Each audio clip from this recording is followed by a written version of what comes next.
মূলত আচলতে আমাৰ যিহেতু এলায়েন্স চৰকাৰ এটা হৈছে হ'লেও হয়তো আমি ৰাইজৰ মাজত তেনেকৈ যোৱা এটা পৰিস্থিতি হোৱা নাছিলে যেহেতু চৰকাৰৰ কিছু কাম কাজ আগবাঢ়িছে সেইকাৰণে আমি প্ৰতিটো দলৰ অৰ্থাৎ তিনিটা দলৰ যিখিনি কৰ্মী আছে তেওঁলোকৰ মাজত এটা সমন্বয় বা ভাতৃত্বতা প্ৰতিষ্ঠা হয় আৰু ৰাজনৈতিক যুঁজখনত যাতে আমি একেলগে যুঁজিব পাৰোঁ তাৰ কাৰণে এটা সংকল্প লোৱা হৈছে আৰু সেই মৰ্মে আমি প্ৰতিটো দলৰ কৰ্মকৰ্তাখিনিৰ মাজত এটা সমন্বয় সাধন কৰাৰ কাৰণে এই ধৰণৰ প্ৰচেষ্টা এটা লোৱা হৈছে BTC ইলেকশ্যন আমাৰ ইলেকশ্যনৰ পৰৱৰ্তী পৰ্যায়ত আমাৰ যিটো এলায়েন্স হৈছে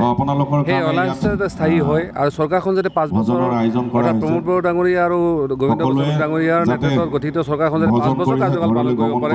আৰু তেওঁলোকে ৰাইজক দিয়া প্ৰতিশ্ৰুতি পালন কৰা সেইটো আমাৰ মূল লক্ষ্য আৰু তেতিয়া আগন্তুক MLA ইলেকশ্যনত আমি এলায়েন্সতে আমাৰ ইলেকশ্যন খেলা হ'ব গতিকে আমি যাতে গোটেই 12টা সমষ্টিত আমাৰ বিৰোধীৰ লগত 12-14টা যি চিট আছে সেই গোটেইকেইটা চিট যাতে আমি উলিয়াব পাৰোঁ তাৰ কাৰণে একেলগে সকলোৱে যুঁজাৰ কাৰণে আজি সংকল্প লোৱা হৈছে তিনিটা চাৰিটা সমষ্টি দাবী আছে অনাস্থিত আলোচনা হৈ গৈছে ফাইনেল আলোচনা 2-4 দিনত ক্লিয়াৰ হৈ যাব আচলতে আমাৰ যিটো এতিয়া এলায়েন্স প্ৰতিখন জিলাত এটা দলে এটাহে পোৱাৰ সম্ভাৱনাটো আছে এইটো কিন্তু ঠিক আৰু সকলোৰে যিহেতু মানে শুভাকাংক্ষী সমৰ্থক লোক আছে আৰু আমি আশা ৰাখিছোঁ যে আমি চিটত বেছি গুৰুত্ব নিদিওঁ আমি যাতে জিকিব পৰা কেণ্ডিডেট আৰু সমষ্টিৰে জিকাব পাৰোঁ সেইটো কিন্তু আমি অগ্ৰাধিকাৰ দিব লাগিব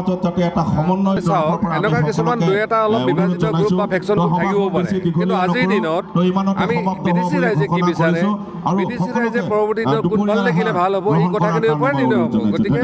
ব্যক্তিগতভাৱে অৱৰক্ষাবিধ অৰাজনৈতিক সংগঠন তেওঁলোকৰ 2-4 নেতা তেনেকুৱা কুচকাচ কৰিব পাৰে কিন্তু সেইটো বুলি আৰু BTC কি কয় অবৰাজ্যৰ সিদ্ধান্ত নহয় তেনেকুৱা ক্ষেত্ৰত 2-এটা এনেকুৱা কৰিলে মই ভাবোঁ এইটো একো ক্ষতি নহয়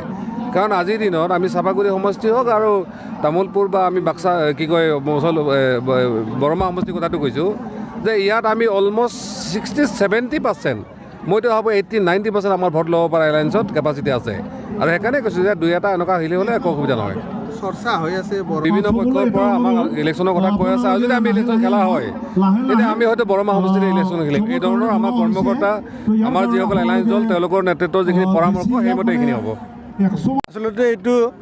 আমাৰ চাপাগুৰি সমষ্টিৰ BPFক শূন্য কৰাৰ সভা বুলি ক'ব লাগিব কাৰণ আমি GSP আৰু BJP আৰু UPP মিলি পেলাই আগামী যে আমাৰ চাপাগুৰি সমষ্টিত এইবাৰ যে BPFক শূন্য কৰিম আজি আমি নৱশৰণীয়া ডাঙৰীয়া আৰু মই UPPLৰ হৈ পেলাই বা আমাৰ BJPৰ যিকেইটা কৰ্মকৰ্তা আছে আমি শপত খাইছোঁ যে আমি অহা দিনত যি মানে আমাৰ এছেম্বলি ইলেকশ্যনত চাপাগুৰি সমষ্টিত আমি 3000ৰ তলত মানে BPFক মানে ৰখাৰ এটা আমি ৰণকৌশল বনাইছোঁ আজি তাতে কি হয় আমি কৈছোঁ যে আমাৰ ওপৰত যি GSP UPP আৰু আমাৰ যি মানে BJP যি মিলি পেলাই চৰকাৰ এটা গঠন কৰিছে আগন্তুক দিনতো আমাৰ ওপৰৰ পৰা যি এটা নিৰ্দেশ আহিব যে আমি চাপাগুৰি সমষ্টি যাকে আমি টিকেট মানে পাবলৈ সক্ষম হ'ব বা যোন দলে টিকেট পাবলৈ সক্ষম হ'ব আমি এই মানে প্ৰাৰ্থীকে আমি বিপুল ভোটত জয় কৰাৰ কাৰণে আজি এই বৈঠক আছিলে আৰু